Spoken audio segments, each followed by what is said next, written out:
The Nile River was the lifeblood of ancient Egypt, and at its very heart were the fishermen who supplied food to communities, priests, and even pharaohs.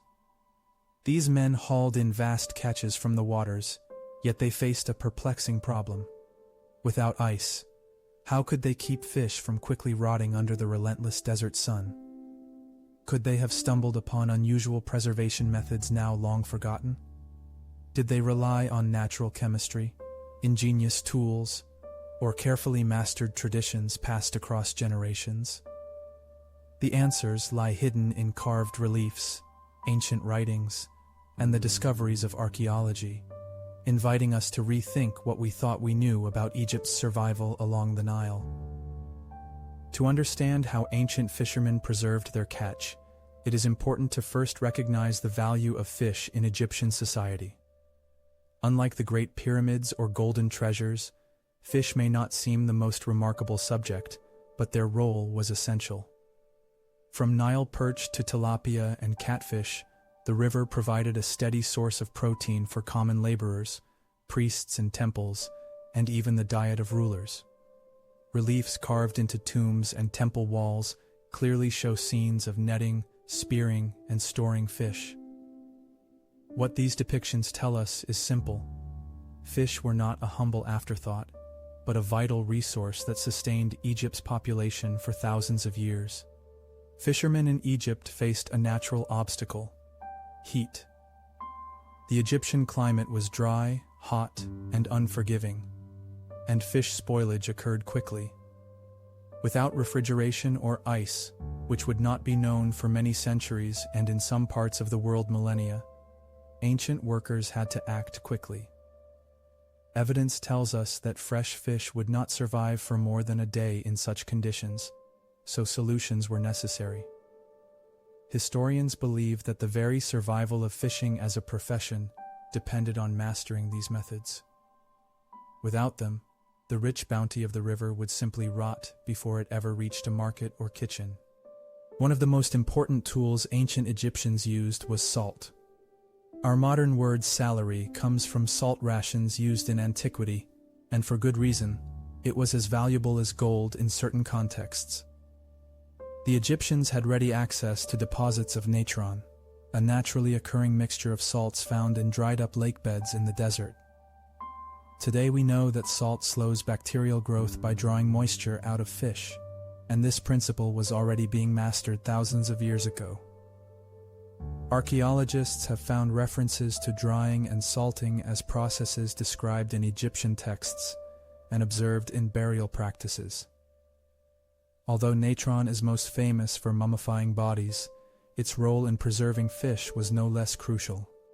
Drying, when combined with salt, offered another method of preservation. With the constant sun and dry desert air, fish could be effectively dehydrated, preventing rapid decay. Tomb paintings and early illustrations reveal rows of fish hung on racks, spread out in open air, or laid on flat surfaces to dry.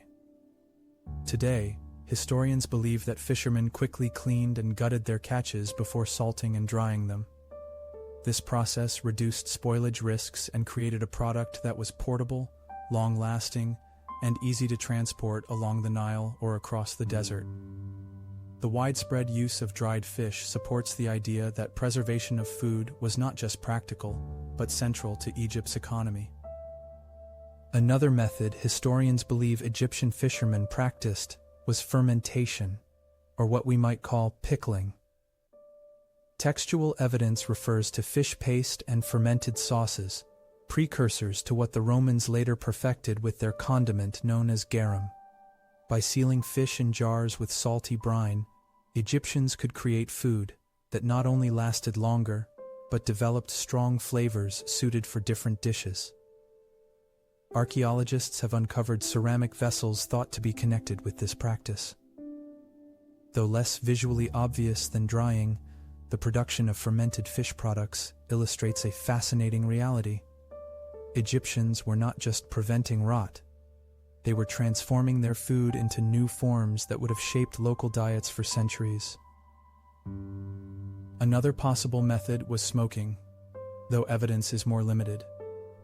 Some scholars suggest that, just as meat was smoked in antiquity, fish may also have been suspended above smoldering fires to preserve them. This process both dried the flesh and infused it with antimicrobial compounds from the smoke itself. While clear depictions of smoking fish are scarce, studies suggest that in communities along desert outposts where wood was scarce, smoking could have been a supplementary technique. If practiced, it would have represented yet another strategy in the fisherman's toolkit to battle Egypt's climate. Preservation methods were only one part of the system. Storage and distribution were equally important. Fish had to travel from the banks of the Nile to city markets, or even across desert roads to distant settlements.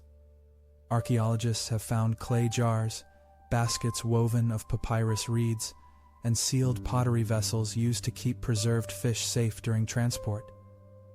Studies show that portable dried, salted, or pickled fish products could last long enough to be delivered into temples as offerings, paid out as rations for workers, or traded as commodities. This mobility made fish not only a food source, but also an economic resource within Egypt's broader trade network. Fish were not only practical, they also carried symbolic and religious meaning. Some species were considered sacred or taboo within certain regions. The Nile tilapia, for example, was associated with creation myths and rebirth, while other species were linked to deities or fertility. In temple offerings, preserved fish symbolized abundance, serving both ritual and sustenance purposes. Scholars believe that the religious status of certain fish shaped how they were caught, preserved, and used in ceremonies. This adds another dimension to the importance of preservation. It was not just about storage, but about presenting food in ways that fit cultural and spiritual expectations. Our understanding of Egyptian fish preservation comes from a combination of sources: tomb reliefs, recovered vessels, written texts, and even excavated fish bones that still carry traces of preservation methods. In one notable excavation, archaeologists uncovered layers of salt-encrusted fish remains, suggesting large-scale production took place in certain regions.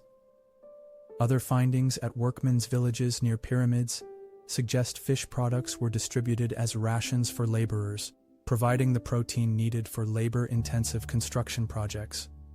Each new discovery reveals more about the sophistication of food storage practices that are often overshadowed by Egypt's monumental achievements.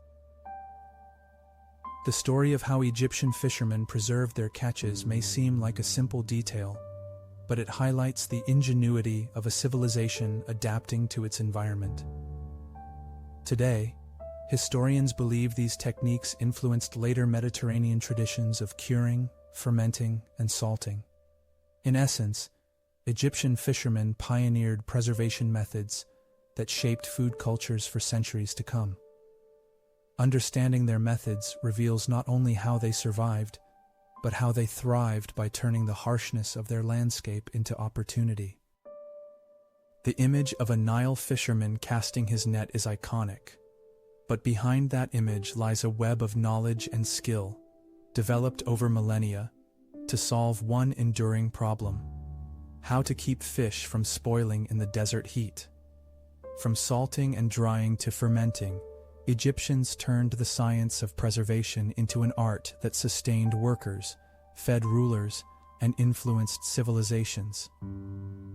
These ancient techniques reveal a society that was always more than its monuments and kings. It was also a culture of practical innovation, one that mastered survival in one of the world's most challenging environments.